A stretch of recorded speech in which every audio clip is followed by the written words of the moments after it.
le mois de Ramadan jàll na ba ñu korité ba tabaski dikk ndax loolu du dëggal ni itam moom am na lu muy doxalal boppam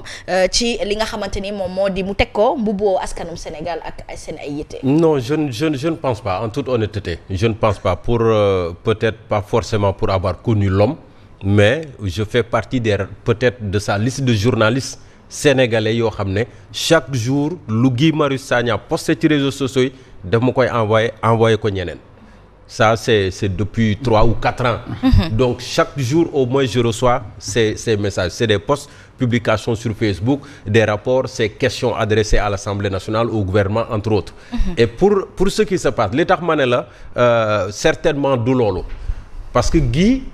ci li mu génnee démb dafa ne diggante je crois le 2 décembre 2024 ak le 2 juin muy 6 mois initiative parlementaire yi mu jël et ça il s'adresse aux compatriotes qui l'ont élu donc ça veut dire à tout le Sénégal il ne s'adresse pas exclusivement au président de l'Assemblée nationale et ces initiatives sont au nombre de 267 au niveau national et des initiatives également qui concernent la mairie de Ziguinchor le département de Ziguinchor bi nga xam ne foofu la jógee dem Assemblée nationale mais la question des véhicules revient parce que benn instant ça a soulevé une polémique avec le président de l'Assemblée nationale bi taxaw mu ne man la j'assume maa tey def ko j'assume c'est un peu ça loolu lay signifier en fait ci wolof bu yomb quoi boo xam ne ñun moom la ñuy wax tous les jours donc Guy Marius boobu li ci Younoussa Baldé wax c'est l'homme qu'on a connu et en fait il faut le comprendre parce que c'est un activiste c'est vrai qu'il a eu peut-être un cursus politique avant le PASTEF et autres mais il est plus activiste que politique à mon avis et donc activisme boobee moom lay wone chaque jour fu ñu ko woo mu dem lu mu gis war ko dénoncer da koy dénoncer même bu fekkente ne nee nañu am na yoo xam ne ba léegi noppi na ci mais l'histoire des véhicules est là moom mu ngi ciy wax justement moom il considère alors il n'a pas la même position que les autres députés et foofu nag la interpellation bi intéressant wee c'est un débat ouvert pourquoi bi affaire oto yi jógee immédiatement il n'a pas réagi mu xaar ba heure bi donc dëxëñ ci benn bilan c'est une petite précision de ses autres collègues députés dont le Diallo là je pense c'est un vice-président voilà Ismaïla Diallo donc ce qui veut dire que peut-être entre ñoom ci biir am na benn malaise boo xam ne bés bu jógee ci kaw xëy na également une petite précision Simon mais il faut rappeler que Guy daanaka en quelque sorte il a fait son bilan de ses actions parlementaires à lui moo tax il a rappelé les sous-corps qu'il a refusé et d'autres privilèges qu'il a refusé sous le règne de ce voilà dafa mos a bañ non mais même au temps de Macky Sall il avait toujours rejeté ces histoires de sous-corps ak certains privilèges léegi tamit il a rappelé que il a toujours daf koo bañ parce que loolu c'est son bilan personnel quoi les actions c'est son bilan voilà moom li mu mën a def li ma ko la moom ça c'est pour les conséquences man nañ d'accord mu def bilan wam mais kii ñaar ñi Simon ak Younoussa li ñuy wax ci Guy Marius Sagna mooy Guy Marius Sagna bi ñu xamoon bu njëkk ba koo xam ne à la limite moom moo nekkoon mur de lamentation bu képp Sénégal koo xam ne tey ñëw na ba fii défendre ñu des médias parce que organiser na fi sitting absolument koo xam ne ñuy bloqué suñuy compte il y a 2 ou 3 ans Guy Marius Sagna mi ngi woon ci liggéeykat yi Guy Marius Sagna moo ngi woon ci dëkk kaw gi moo ngi woon ci coowal courant bi moo ngi woon ci coowal ndox mi dëkk kaw gi ak bu mu ci manti doon kuy jàmbat Guy Marius Sagna à un moment donné sax siège la ñëpp fa lañ doon dem di def seen jàmbat mais Guy Marius Sagna boobu ñëpp xam nañ ne nekkatu fi lu ko fi tere nekk mais gis na biñ daaxee liggéeykat yi da nga fi dégg Guy Marius Sagna man ba peut-être wax na mais man dégguma ko mais am na ay problèmes yu bari yu nekk fii nga xam ne loo xam ne mënoon nañ ko dénoncer mais déggoo si Guy Marius Sagna licenciement yi foofu laa doon waxee sànq peut-être kenn dégg fi ñu ko doon xaar dégguñu ci Guy Marius Sagna et puis même bu defee le bilan wam si 6 mois yi am na yenn pratique yoo xam ne nee na moom daf ko bañ mais il faut battre le fer quand il est chaud doo gis ñuy joxe ay suukaru koor yow nga bañ maanu ba nga neex peut-être da ngay xaar 6 mois nga doon koor da ngay bàyyi moment bi ñu ko doon joxe boobu nga ko waroon dénoncer mu safe foofu mbirum oto yi bi ñu ko waxee chroniqueurs yi dañoo si nekkoon di wax waaye moom waxu ci woon après la ciy doog a wax arrestation yi jàppaate yi Guy Marius Sagna 1 2 3 mu wàcc woon ci terrain bi ñu jàpp ko yóbbu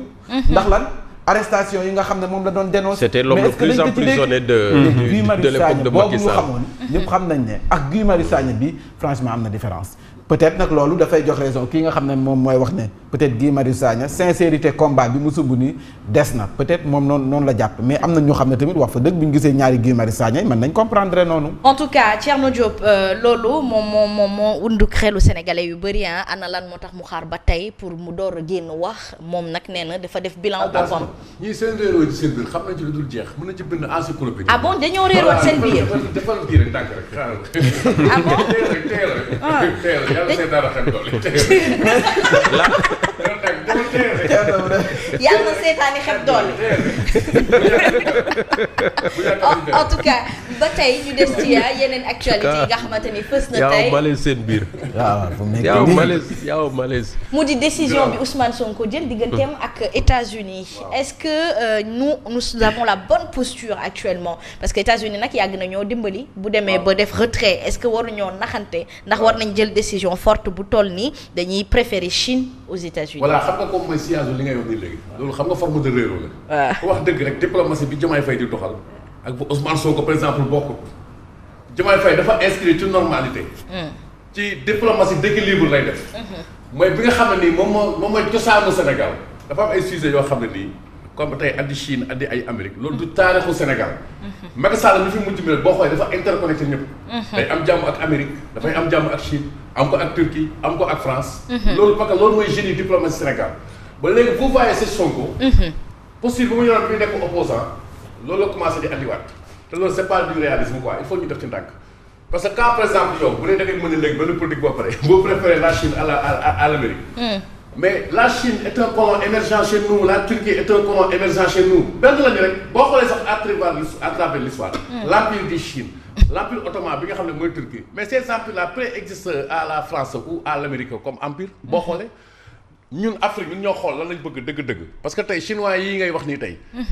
sénégalais yi fa nekk dama xool difficulté yi fa nekk nii man mii di wax yow en 2008 am na benn sénégalaise boo xam ne yëmbal dëkk commerçante la dañ ko fa arrêté woon ci temps Jeux olympiques yi amoon Chine maa def benn édition très humblement après affaire du Sénégal doog a jël mooy boobu gaajo mooy ministre des affaires étrangères ñu rapatrier ndaw si mu ñëw fii woo ma yaa may déglu est-ce que parce que tey sénégalais yi li ngeen di bund xataale Chine moo gën a métti foofu par exemple Amérique quand bien même bon ce Trump là qui nous traite de pays de merde pourquoi nous traite-t-il de pays de merde ñun ñoo war a xool suñu comportement en tant qu'Africain je crois que sujet bi waxuma li Ousmane Sonko wax du dëgg mais sujet yi nii man dama jàpp ne fenn lañu ko mën a régler fi ko ñoom Ablaye Wade ak yooyu doon régler ak ñoom Senghor dafa il faut état Afrique ñu booloo moi je ne crois pas au panafricanisme qui exclut l'unité moi je suis disciple de Kwame Nkrumah. L'indépendance du Ghana ne vaut rien dans une Afrique désunie. Afrique tey condition la pour ñu ànd. parce que ci lañu mën a régler yi bu ko defee. on va négocier avec l'Amérique en étant très fort. on ne négocie pas en position de fragilité de vulnérabilité quoi. Ousmane Sonko wax ne est-ce que xam nga est-ce que Trump dégg na ko sax. xam nga question boobu doo ko posé. non est-ce que ñun ñoo fi nekk di sax di wax est-ce que Trump mi tal affaire Israël ak affaire Iran yooyu enjeu est-ce que dégg na bu baax sax xëy na mën nañu ko ci defal benn kaabil ne. am na le premier ministre du Sénégal mu ne. who is Sénégalien le premier. jeex na pare na ci après dem quoi. mais Simon Pierre Faye mais exactly c'est-à-dire aujourd'hui ci posture moo tax ma indiwaat posture ndax posture mooy taxawaay. taxawaayu Sénégal ban doole ak kattan la am. ba bu États-Unis bañee ci yeneen réew yi yëpp ñu gis ne ni Sénégal rek moo génn di indi riposte ndax riposte boobu war nañu ci pays en état de ruine. mais man j'aimerais d'abord savoir ban motif la ñu wax ne moo tax ba États-Unis bañal sunu joueuse basket yi visa.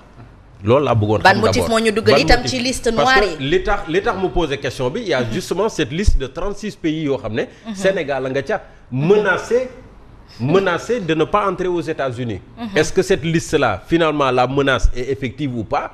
Est-ce que du ay mbir yi ñuy faral di gis ci visa yeeg yooyu lañ la waa États-Unis njortu ci équipe bu Sénégal ba tax ñu tege leen wet et cetera et cetera peut-être que le Premier ministre a eu des informations que nous n'avons pas peut-être parce que vraiment wóoruma j'ai vu sa réaction comme tous les autres Sénégalais et réaction bi moo di xëy na certains vont applaudir parce que man loolu également la mos a gëm il s'agit d'une réciprocité bañ nga ma je te multiplie par 0 tout simplement. mais taxaw ci suñu taxawaay qui exige des visas de mes compatriotes man également say waa kër bu ñuy ñëw ma exiger leen visa. mais Macky Sall defoon na ko fii en 2012 juste bi mu faloo digganteem ak France. est-ce que Sénégal mën na ko. nous on n'a pas les épaules larges pour mën a dékku genre mesure yooyu loo tax Macky Sall est revenu en arrière après. Tchad mi bi États-Unis génne la première liste. Et sur cette liste il y avait je pense une dizaine de pays africains dont le Tchad. Mais immédiatement le président tchadien a dit j'ai donné des instructions pour que benn waa États-Unis bañ a duggate Tchad jusqu'à nouvel ordre. Parce que tout de suite il faut marquer le coup won leen ne comme yéen soxlawu leen ñu bëggu leen ñun ñu dugg yéen itam ngir yàlla bu leen dugg suñu dëkk parce que bu ngeen ñëwee ñu dàq leen ça c'est le langage diplomatique. Bon diplomatique dans le sens de def nga ba damay fayu mais une fois de plus on parle de sport. Oui voilà. Et le sport man maa ngi ko doon kaf ak Fabrice Sànq ma ne ko li may wuti bitim réew c'est parce que dama ko amul fii nos équipes ont longtemps assuré leur préparation à l'étranger.